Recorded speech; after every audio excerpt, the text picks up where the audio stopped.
And if you did the reading critically, you might have found that Pranab Bardhan actually uh, is somewhere he is claiming to be from the Marxist genealogy, a Marxist thinker. But nonetheless, if you filter the reading, you could find that he's arguing for doing away with subsidy, for example. No, because subsidy hampers the efficient allocation of economic resources, and it also hampers the development, isn't it? He is attacking public private partnership and crony capitalism, isn't it? So what we do today, we just scroll down the page one by one, and whatever I have highlighted, I actually, with your help, we should try to understand what these phrases or terminologies mean for the lecture here, and as well as for your better understanding of the reading. And probably uh, I was thinking of training you how to write a good essay above all. Hmm? What are the components of a good essay? So there's a very good essay by Bertrand Russell.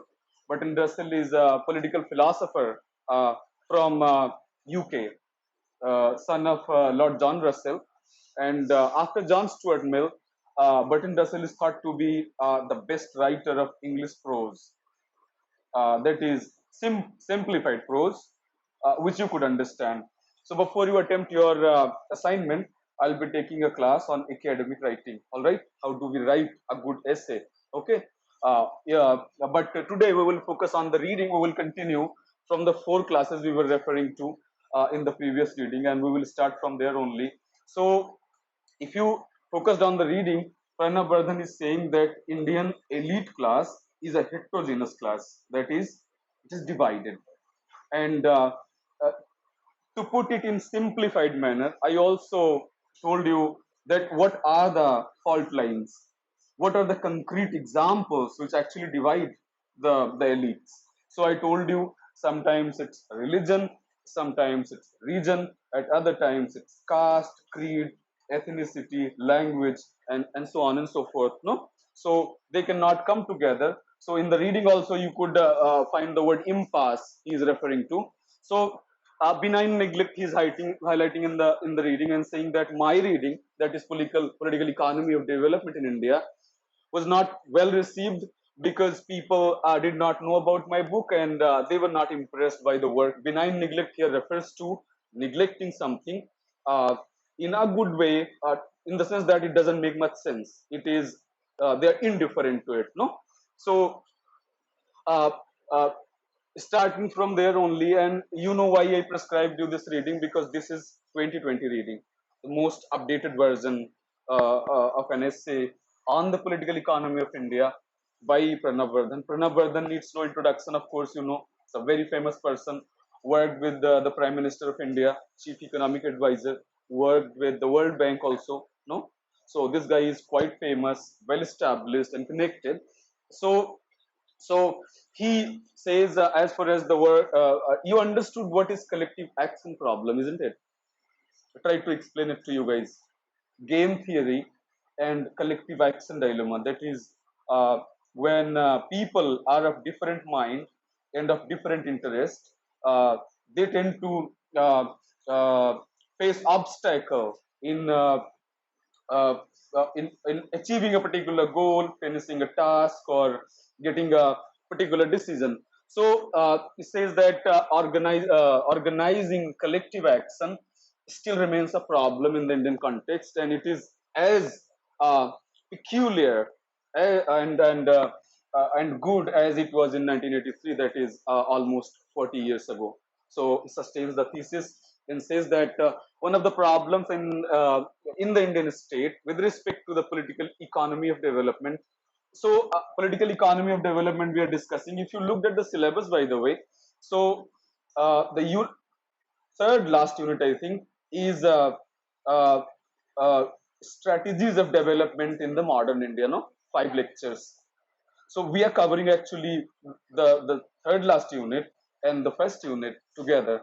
So I'll be giving you a few more readings probably, with respect to what should be done in understanding the history year by year chronologically, as we have evolved, mostly in terms of the changes in policy. For example, Industrial Policy Resolution 1948, and then PC Mahalanobis strategy, then turn towards socialism in the Indira Gandhi period, liberalization, and then further social welfare common minimum program under the United Progressive Alliance government from 2004 to 2014, and now a more push towards whatever you can make sense of. The contemporary period should be left for the future to be decided. We should not be commenting upon it, but nonetheless. So, what is the some of the other conceptualities here? The failure of collective action. Again, what does it refer to? It refers to the same thing that I highlighted earlier. That is, since India has heterogeneous class and we have, you know, uh, state elite and bureaucratic elite, they are so divided, so they cannot cohabit together, and they are most of the times fighting and in some kind of uh, clueless dilemma, deadlock, and they cannot decide what to do in the future. So, uh, but uh, he also goes on to uh, highlight some of the economic growth fundamentals you are referring to. Fundamentals, economic growth fundamentals here refers to some of the macroeconomic and microeconomic principles which you might consider while highlighting the strength of India as an economy, isn't it? So he goes on to say that we have a very high domestic saving and investment rate. What is domestic savings rate? The money that you save, especially, no? It's part of culture also. When the culture is frugal, people don't splurge money. They are careful with every single penny, and they do not spend that money on unnecessary luxuries and so on. So they have high domestic savings rate, which in turn, because they keep in the bank, if it is in the bank, formal sector, it goes on to be invested in the economy, results in high investment rate, okay, which is relatively high if we compare India's case with any other country with the same economic status, that is a poor middle class. Uh, Now, I mean, you can add whatever adjective you want to add, but and he also suggests in the reading that we have global competition. For example, if you look at the, let me explain this particular point in the reading with respect to a few examples. So, for example, if you look at East Asia, that is East Asian miracle, they call it, no, and you look at China. China is probably a remarkable story, no, but if you look at Africa, great African tragedy, quote unquote, they call it, the failure of developmental politics in Africa is termed as great African tragedy. That is the failure of the IMF and World Bank policy in operationalizing and inducing the elites in Africa to actually implement developmental policy and turn the African sovereign states into developmental states. So they failed in the 1980s, and this particular phenomenon is termed as Great African Tragedy. If you look at the East Asian case also, you will find that Taiwan, Hong Kong, Singapore, and all these countries, the four countries, Korea, there was a crisis in 1998. It's called East Asian crisis, which had repercussions. So India, like China, is also a remarkable story, and it has shown a remarkable adaptability to the global competition. Why? Because of some inherent, probably, strength, better capital base, no, and uh, strong domestic savings rate and import substitution strategy along with that. So adaptability, Pranab Bardhan is highlighting, and he's also saying that what we see now is a vigorous emergence of the subordinate castes and regional capitalists. For example, when we look at the so when you study the development literature, what do we mean by development literature? Uh, on the necessity of development around the world. So if you read the development literature post World War period, you will find that there was this developmentalism as an ideology that all the countries in the world will follow WW Rostow stages of growth. No, so you have to follow the same strategy, but if we look at the developmental literature, we will find that there is this uh, regional divide in the literature. People go on to focus on how a particular country, for example, is not evenly developing, but the wealth and the development, so-called, either of the infrastructure or social human capital, it sometimes is concentrated, for example, in one particular region. So they call it lopsided development or urban rural bias. You might have come across this word, no? So in India, what happened? The western part of India, no, uh, uh, uh, uh, western part of India is highly lopsided, and the northeast, that is Bihar, Uttar Pradesh, and Nagaland, Manipur, Mizoram, Assam, Tripura, and other than that, West Bengal and Madhya Pradesh, along with Rajasthan, probably they have not been very well. I mean, Uttar Pradesh also, the eastern part of India, so you see a lopsided development happening in India, regional disparity. The east side is impoverished, but at the same time, the south, some of the southern countries, I think the exception is but for now, I don't know what is happening in Telangana today, but Telangana, AP, and along with that, I think Kerala, Tamil Nadu, and what the other country? Karnataka, they did very well. But if you look at Telangana, Andhra Pradesh, and all the eastern, so there is this regional disparity in the development. So he is highlighting in the reading. For example, if you look here, uh, vigorous entrepreneurial spirit is emerging in India today, wherein we see you see Dalit Chamber of Commerce and Industry, no, emerging, just as Federation of Indian Commerce and Industry. All right, so he's highlighting that the emergence of the subordinate subaltern castes as capitalist entrepreneurs, and on the other hand, the emergence of regional capitalists. What does it refer to? It refers to the emergence of entrepreneurs, investors from Uttar Pradesh, Bihar, Madhya Pradesh, Rajasthan, Assam, Nagaland, Manipur, Arunachal, Mizoram, Telangana, and Andhra, and so on. So that is what you could, with examples, you could go on to understand that particular thing. Uh,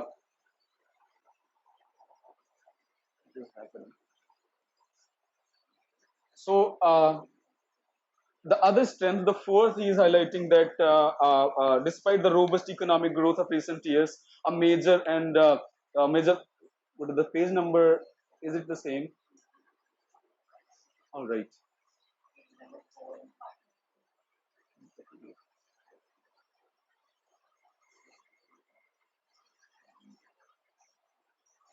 All right. I think this is something different, isn't it?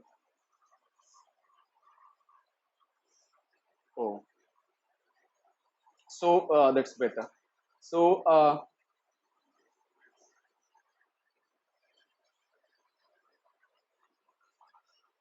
please be patient. All right. So yes, beta bolo. Which line? Yes. Which line are you referring to? Page number, and the paragraph. Okay. Some bounds of moderation and negotiations. No. Uh, Keeping one another with. Oh, that is referring to the collective action dilemma only. And he gave one positive side of the collective action heterogeneous class composition, says that sometimes it's not good for the economy, but it's good for democracy because sometimes you say that I want this, other says no, I won't allow you to have this. Then you go on to discuss that particular thing uh, in some public platform, and that very discussion and debate leads to strengthening of democracy and so on, no, negotiation and so on, no. So is highlighting that particular thing here. uh, the other highlight that Pranab goes on to talk about is high, of course, uh, uh, the the population. This particular thing is referred in the economics literature as demographic dividend. They call it DD. All right, that is you have disproportionate uh, amount or sorry, number of the population below a certain threshold age, which actually has direct connection with the productivity, because the younger the population, the more they are able to work. No, and the same manner, if they're healthy and so on, they will be able to work better. And he's also highlighting this better transport and communication facility today in India. For example, in particular, the remarkable spread of mobile phones. Keep you in mind this particular fact that this reading is 2020 reading, quite contemporary reading, no? Just taking into account even the previous 6 years of Bharatiya Janata Party rule from 2014 to up to now, 6-7 years. But he also goes on to highlight that there are some problems that we must focus on, and he refers to these problems as structural and institutional problems. What do we mean by structural or institutional problems?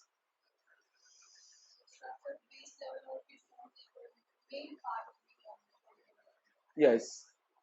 What is an structure? Rudimentarily, if we go to the word structure, what does it refer to? Refer, you know for sure that this word emerges from architecture, isn't it? Refers to some kind of formation, as I was referring to, no? No? An institution also refers to the same thing: structural, institutional, functional approach to politics.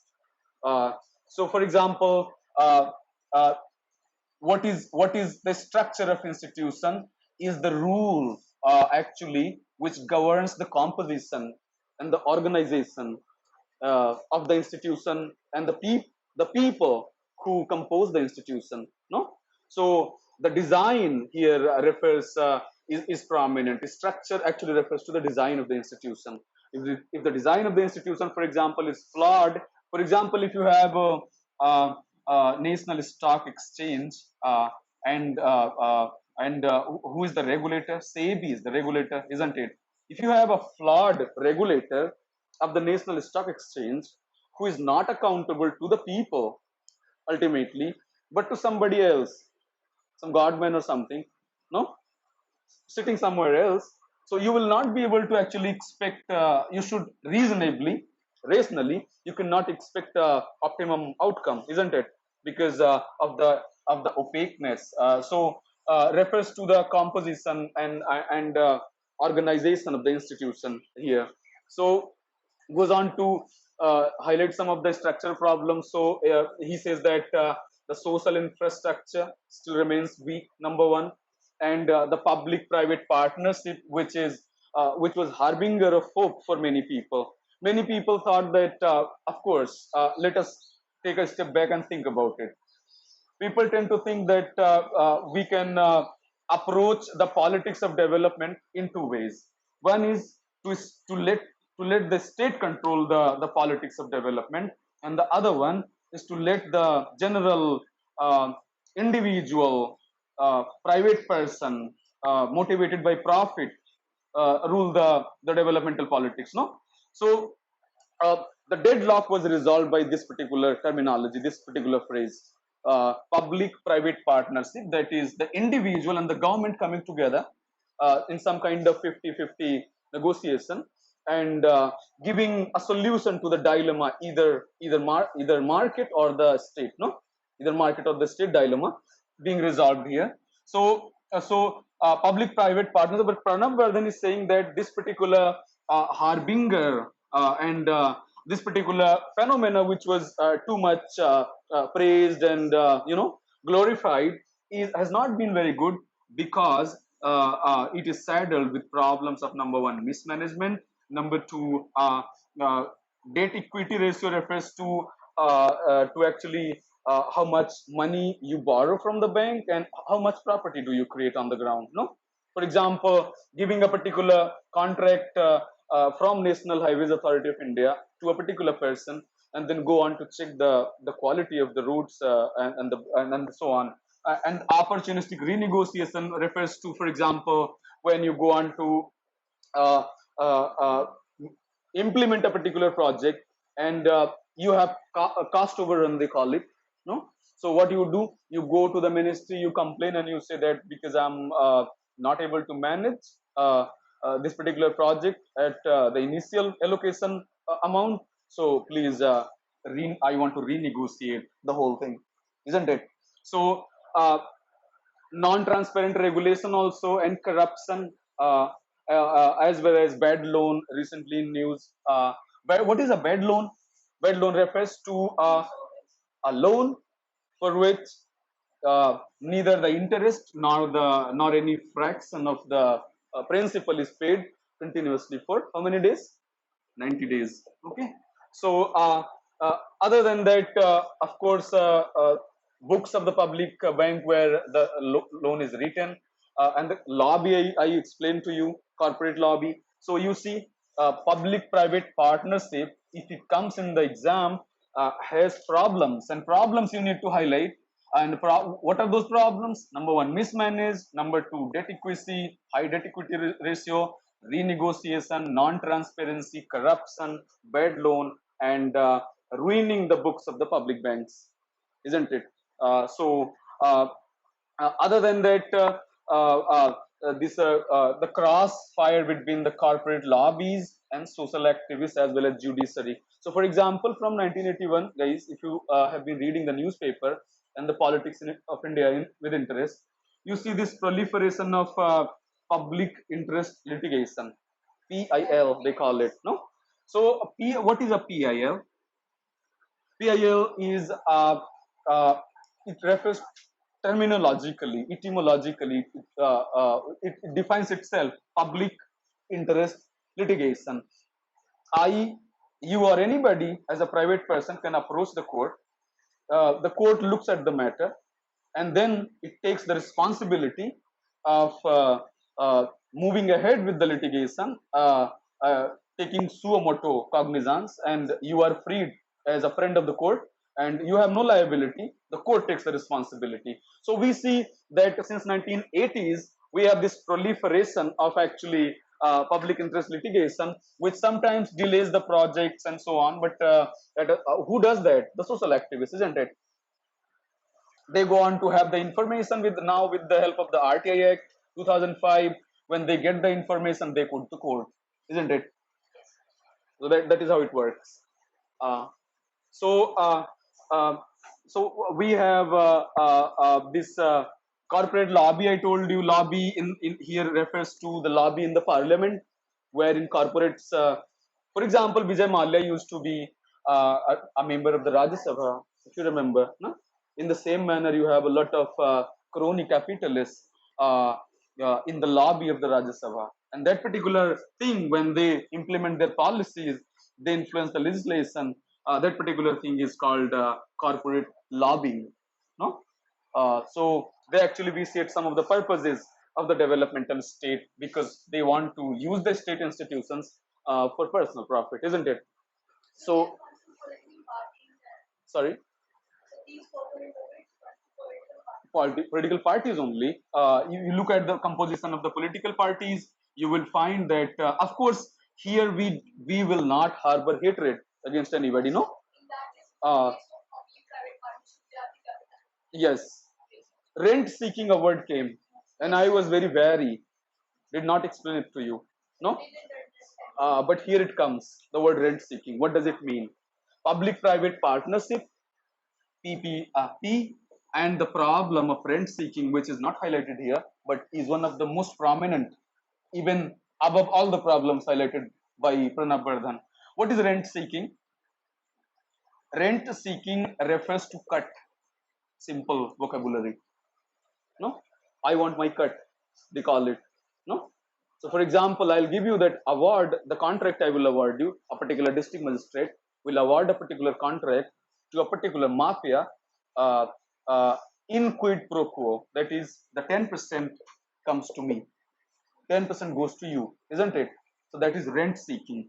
And rent seeking is quite rampant in Indian developmental discourse. Everybody thinks that the state and the wealth of the state is their personal property. And they have some kind of unequivocal right to engage in, formally or informally. We all know we are product of Indian society. We know the moral turpitude of the society in which we live, isn't it? People easily compromise.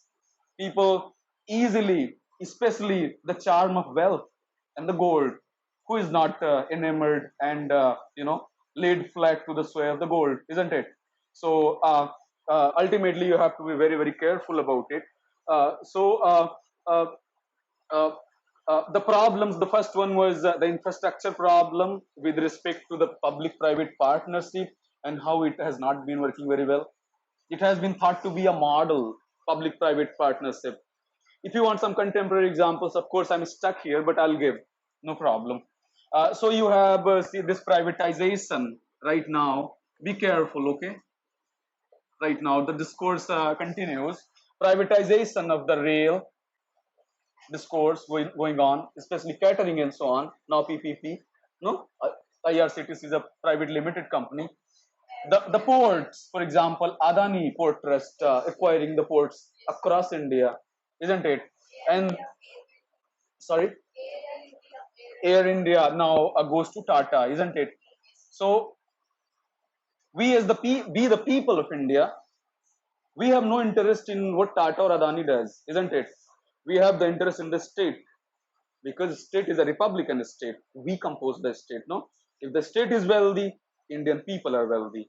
If the state is impoverished, no, frauded, and completely destroyed by the rampant rent seeking by the political bureaucratic elite nexus, isn't it? So who suffers? The Indian people. Because when, for example, you looked at the example of the coronavirus, we needed immediate public service. What is public service or public good? Also in the reading, you might find. I'll be going slow only, no problem. What is a public good? Public good is something which everybody needs and which is essential for the survival, very survival of human beings. For example, a roof over your head in summer, two slices of bread and a glass of water, of course, and clothes to cover your body. These are obviously basic necessities. Other than that, sanitation, drinking water, no, and so on and so forth. You can go on to just, of course, who can live without water and air, you know? So, any question, guys? Rent seeking the cut? Yeah, informal only. It's informal vocabulary. When you go to a public office, I mean, I don't know if I have not encountered anybody in my this up to this time when somebody asked for money in the public office. I've been lucky, probably. Not even one instance in my life wherein somebody, but I have not been to a lot of those places where people suffer such things. So I have been to Delhi University and then JNU, and these both universities are quite prominent in our country. So we don't face all these things here. But you have to ignore where you are right now so that you can think about the people who are not here in their absence, no, what they are suffering. So of course sometimes we tend to revolve and evolve around wherever we are, no, but that's too selfish, that's too self obsession, too much self you have to be self reflective, not self obsessed, probably. uh, so what is the time, by the way? If So I did a lot of thought on the delivery of the lecture and so on. So I thought I should be even more uh, even paced, so that substance is what matters, not whatever you do in the class, isn't it? If you are able to understand even one concept, for example, either the concept of public good or the PPP or the uh, and so on and so forth. That's enough for one lecture. One concept, the lecture is good only. So I'll probably, if you, we just finish this one, no? The problem, structural and institutional problem.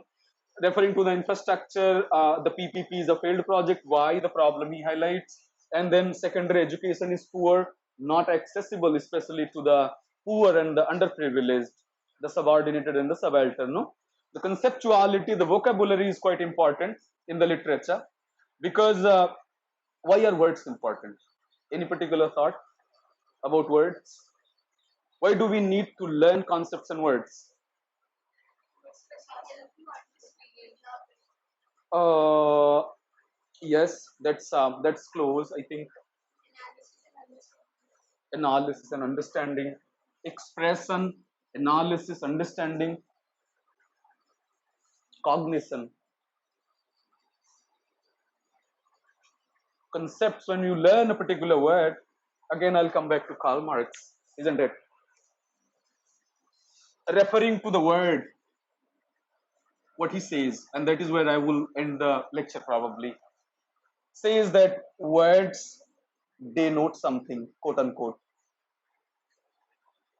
Otherwise, the world will fleet away into eternity,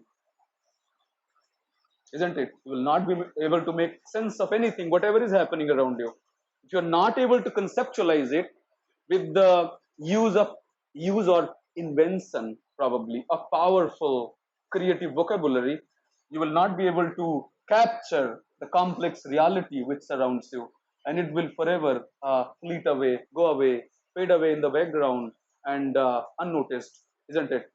So words are powerful. You better understand and focus on these words. So secondary education is poor. We all know in our country, uh, most of the lower classes, and I am very wary of using these words. Of course, some kind of condescension it denotes, no, as if I know who they are.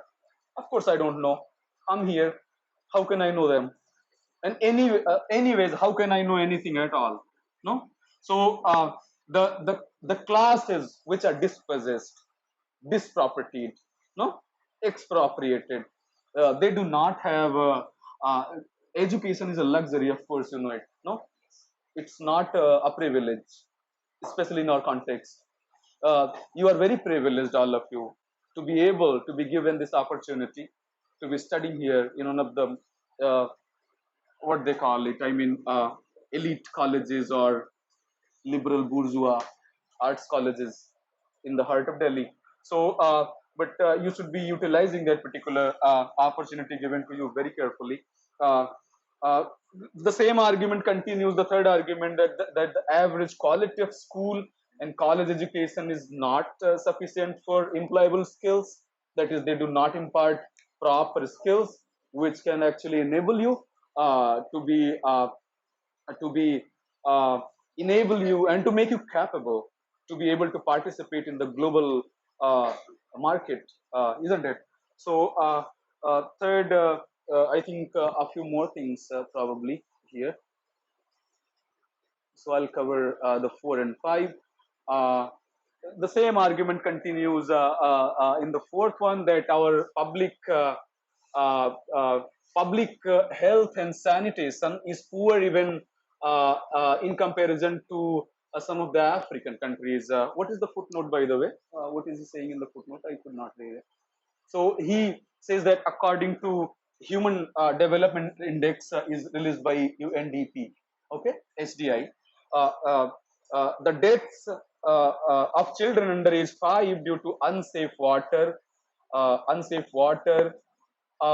unimproved sanitation, or poor hygiene per 100,000 children numbered 316 in India in 2004, whereas the number was 255 in Sudan, uh, 256 in Zimbabwe, and 286 in Gambia.